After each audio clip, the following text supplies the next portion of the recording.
Bom dia, pessoal! Vamos então para a nossa primeira e última aula de abril, porque quer dizer que semana que vem vocês estão de férias, então. É folga, não?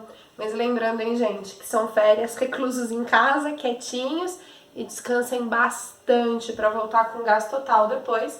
Afinal, essas férias que vocês estão ganhando agora são um adiantamento das férias de julho. Então, julho, ó, aula normal. A gente vai direto, maio, junho, julho, agosto, setembro, outubro, novembro, dezembro. Então, descansa de verdade agora.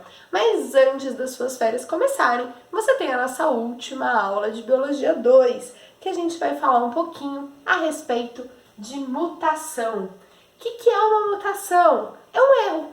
Então, a gente viu que lá na fase S da intérfase, o DNA faz a replicação ou duplicação.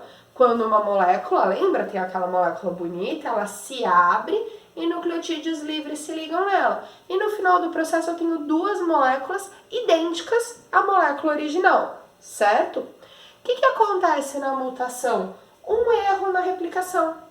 E esse erro faz uma base ou mais, né? Que como é algo raro, tende a ser uma base só, né? Dificilmente vai acontecer dois erros na mesma molécula. Uma base vai estar errada. E como essa uma base vai estar errada, a gente tem que ela codifica um gene diferente. Então, ela vai dar uma característica que não existia até então. Então, nós temos que esse errinho é chamado de mutação. E nós temos que ele é extremamente importante para a evolução biológica. Apesar de ser um erro, apesar de parecer ser alguma coisa ruim, é importante para a evolução. Gente, porque a mutação, ela vai dar origem a algo novo.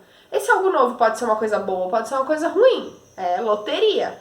Só que se for alguma coisa ruim, a seleção natural acaba extinguindo quem tem essa mutação. Se for alguma coisa boa, a seleção natural vai mantendo isso.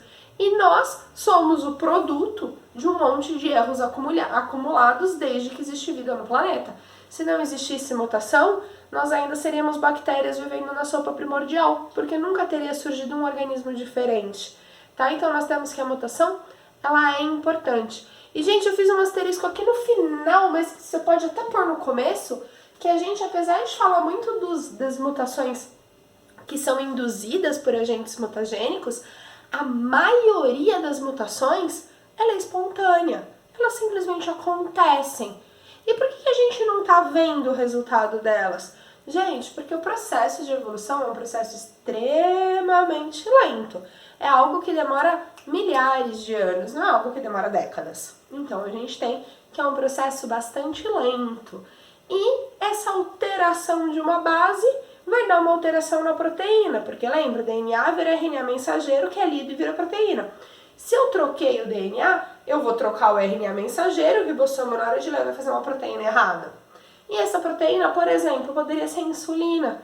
E aí o meu pai e minha mãe não têm diabetes, porque os dois sabem fazer insulina. Só que na hora de fazer o óvulo da minha mãe, fez esse erro. E aí o gene que eu recebi é um gene que não sabe fazer insulina. Aí eu sou diabética, certo? Gente, isso foi só um exemplo, tá? Não é verdade. Então nós temos que são errinhos que acontecem aí no processo de evolução. Paula, mas existem as mutações induzidas? Claro, existem os agentes mutagênicos, que são agentes que aumentam as chances de acontecer uma mutação. Acho que o principal exemplo que a gente pode dar é o raio-x. Com certeza você já ouviu falar disso. O raio-x, ele é um agente super mutagênico. A chance de você ter uma mutação por causa de raio-x é gigante. Tanto que quando você vai tirar uma chapa, porque sei lá, quebrou o braço, quebrou a perna, precisa fazer um raio-x, o moço que tira o raio-x, ele se esconde atrás de uma parede de chumbo enquanto você está tomando a radiação. Aí você fala, ah, bonito, eu tô aqui tomando a radiação e ele tá lá escondidinho. Gente, por dois motivos, né? Primeiro, quem caiu e se quebrou foi você, não foi ele. Segundo, você tira quantos raios-x na sua vida? Sei lá, eu acho que eu fiz um só na vida, que foi o por causa do aparelho. Mas o cara que tira raio-x são, sei lá, uns 20 por dia, então a dose de radiação nele seria muito maior do que a dose de radiação em você. Então, por isso que ele precisa dessa proteção. E ainda assim, você não é aconselhado que tire vários raios-x. A gente só tira raio-x quando realmente precisa.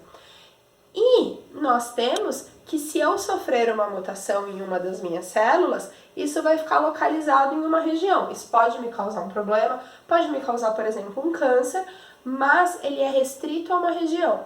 Gente, só que existe às vezes um Czinho que ainda é um aglomeradinho de poucas células. Lembra que você aprendeu lá no primeiro ano sobre embriologia? Então tem aquele Czinho que, sei lá, ainda é uma mórula, ele é um montadinho de célula.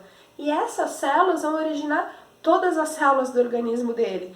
Então ele sofreu uma mutação é muito pior, porque essa mutação vai estar em várias células do organismo, que são as células primárias.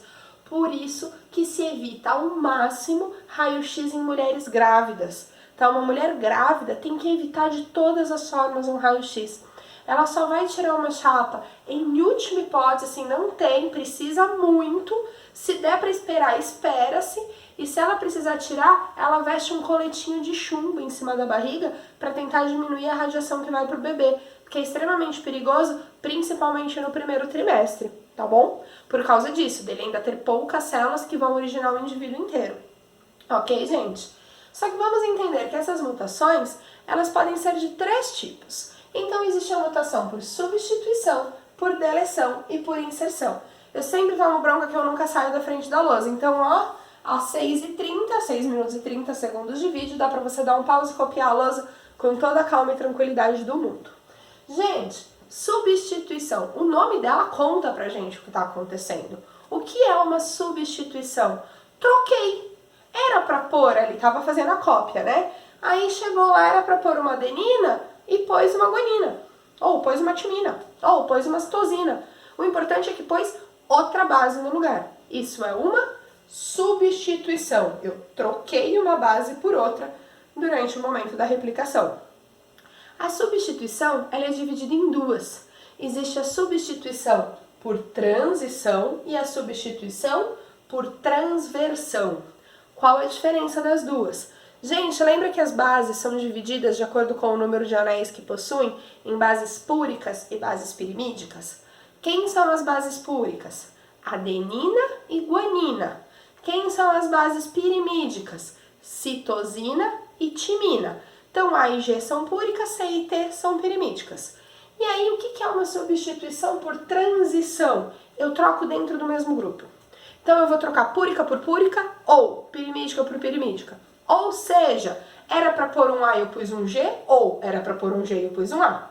Era para ser um C e eu pus um T, ou era para ser um T e eu pus um C, certo? Dentro do mesmo grupinho. Quando eu falo numa substituição por transversão, eu vou trocar os grupos. Então uma base púrica vai ser substituída por uma pirimídica, ou uma pirimídica vai ser substituída por uma púrica. Era para pôr um A e foi colocado um C ou um T. Era para pôr um C e foi colocado um A ou um G, certo? Eu misturei de um grupo com o outro. Isso é uma substituição por transversão. Gente, nós também temos a primeira deleção, desculpa, a deleção. O que é isso? Eu deletei uma base, ou seja, tem uma base a menos. Tava lá copiando. Então vamos supor, eu vou fazer os exemplos já, mas vamos supor que eu tinha lá uma sequência de DNA que era AACTG. Aí eu fui copiar AAC, pulei o T, GC. Tá vendo? Eu peguei uma menos. Isso é uma deleção. O que é uma inserção? Colocou uma a mais. Tinha ali 10 bases e no que você terminou tinha 11. Opa! Em algum momento da molécula foi adicionada uma base a mais. Certo? Então, substituição, eu troco, então o número continua o mesmo. Deleção, eu tiro uma. Inserção, eu acrescento uma. Ok?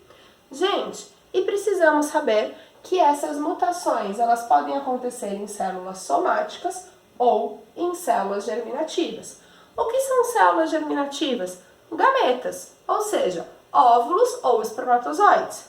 O que são células somáticas? Qualquer célula do corpo que não seja um óvulo ou um espermatozoide. Quando eu tenho uma mutação em célula somática, isso pode acarretar um problema para mim, ou não, mas isso não passa para os meus descendentes. Em compensação, se eu tiver uma mutação nos meus óvulos, isso passa para os meus descendentes, certo? Então, se eu tiver uma mutação aqui no meu braço, eu posso, por exemplo, desenvolver um câncer. Mas isso não quer dizer que o meu filho vai desenvolver, porque a mutação aconteceu aqui e o meu filho sai daqui, ok? Então, nós temos que lembrar que mutações germinativas são transmitidas aos descendentes e mutações somáticas não são. Até aqui, pessoal, algum problema? Se tiver, me escreve, eu tô esperando você, ok? Então, se não tivermos problema, vamos tentar entender aqui um exemplo. Já copiou? Vou apagar. Gente, vamos pegar uma molécula de DNA qualquer. Então, existia lá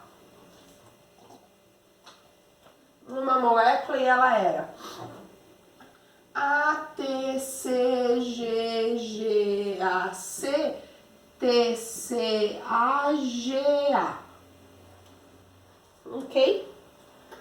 E a gente tem que o nosso DNA vai fazer cópias. Gente, eu sei que quando faz a cópia, o A liga com o T liga com o A, mas pensa que você está olhando a mesma fita, só para ficar mais fácil da gente entender. Então, eu vou teria que copiar essa fita igualzinha de novo. Eu vou fazer, acontecendo os 3 tipos de mutação, sempre aqui, na quarta base. Paula, a mutação tem que ser na quarta base? Não, pode ser em qualquer uma. Por que eu vou fazer todas as mutações acontecendo na mesma base? Para a gente conseguir ver a diferença na molécula final, certo? Então vamos lá. Primeiro que eu falei foi substituição. Então eu vou trocar esse G. Então vai copiar o resto. A, T, C. O G vai virar A. Aí G, A, C, T, C, A, G, A. Certo? Aqui eu fiz uma substituição. No caso, uma substituição por transição, porque eu troquei púrica por púrica. Deixa eu pôr elas um pouquinho mais pra lá, que aí eu consigo aparecer. Aí aqui eu vou fazer uma deleção e aqui eu vou fazer uma inserção. Deleção, não vou copiar ela. Então vai ficar ATC, GAC, TCA, GA. Inserção, vou pôr uma a mais. ATC, G, vocês querem pôr quem a mais? Um C? Tá bom, vou pôr um C então. GA, CTC, AGA. Certo, gente? Então fiz aqui 3 mutações hipotéticas. E aí vamos pensar um pouco no que acontece. Isso aqui vai virar RNA mensageiro e o RNA mensageiro lê em códons, ou seja, ele lê de 3 em 3 bases, certo? Como ele lê de 3 em 3 bases, claro que vai ter que fazer o RNA mensageiro, mas o primeiro aminoácido que vai ser colocado pelo ribossomo vai ser o referente ao ATC. O segundo vai ser do GGA, do terceiro CTC e o quarto AGA, certo? Isso na proteína correta, isso na proteína normal. O que acontece aqui no caso que eu tive uma inversão? O primeiro vai ficar ATC, o segundo AGA, CTC e AGA. Tá vendo? O primeiro continua igual, o terceiro continua igual e o quarto continua igual. Eu só tive uma alteração no segundo. E, se a gente lembrar um pouquinho, o código é degenerado. O que significa isso mesmo? Eu tenho vários códons para um mesmo aminoácido. Sendo assim, eu corro o risco de nem ter trocado o aminoácido. Pode ter trocado, mas pode continuar igual. Então, talvez essa mutação nem faça ter uma diferença na proteína. Se tiver, é uma diferença de um aminoácido. Vamos ver a deleção? ATC. Aí aqui está faltando um. Só que o ribossomo não sabe que está faltando um. Ele lê de 3 em 3. Então ele vai roubar um que seria do próximo códon. Tá vendo que ó, o segundo códon ficou diferente, o terceiro ficou diferente, o quarto ficou diferente. Eu não fiz aqui, mas o quinto ficaria diferente, o sexto, o sétimo, o oitavo, porque ele sempre rouba um. Então ele mudou toda a sequência. Ou seja, gente, a partir daquele ponto a proteína está inteirinha errada. A inserção. Primeiro códon está igual. Segundo códon está diferente. Terceiro códon tá diferente também, porque ó, esse A passou para lá, e como eu conto de 3 em 3, em vez de ser CTC, ficou ACT. E aí aqui que era para ser AGA, ficou CAG, porque andou um para frente. Então percebe que quem causa menos prejuízo para a célula é a substituição? Porque a substituição ela altera um códon. A inserção e a deleção alteram todos os códons a partir do ponto em que houve a mutação. É importante você entender isso. Se não entendeu, gente, de verdade mesmo, me escreve, que eu tento dar uma explicada diferente para você, ok? Quando que a substituição é um problema sério? Quando ela troca uma letra e isso vira um códon de parada. Lembra que existem 3 códons de parada? Se colocar um códon de parada aqui, aí virou um problema, porque o ribossomo para de ler e, consequentemente, a proteína acaba ali. Tirando isso, a substituição não costuma causar grandes problemas. Paulo, e a troca de um aminoácido, assim, ele é uma diferença grande? Sim, gente, ele altera o que a gente chama de estrutura primária da proteína. O que é isso? Então, a proteína ela tem a estrutura primária, que é a sequência de aminoácidos. A estrutura secundária, porque ela faz uma dobra. A estrutura terciária, porque ela faz uma outra dobra. E algumas têm estrutura quaternária, que é quando juntam várias. Se eu mudei a sequência dos aminoácidos, eu vou alterar as dobras. E aí a proteína tem outro formato. E aí ela não funciona. Ok? Se não tiver dúvidas, lá na página 474, 475 e 476 tem exercícios para você praticar. Eu mando o gabarito dos exercícios para vocês hoje às 13 horas. E aí também, se você errou algum exercício, você me manda mensagem e a gente corrige junto. Ok? Gente, eu tô morrendo de saudade de vocês, não vejo a hora de tudo isso passar. Ótimas férias, descansem bastante, aproveitem, porém, dentro de casa e a gente se vê novamente em maio. É a partir de 4 de maio que vocês voltam às aulas, né? Um beijo e até lá!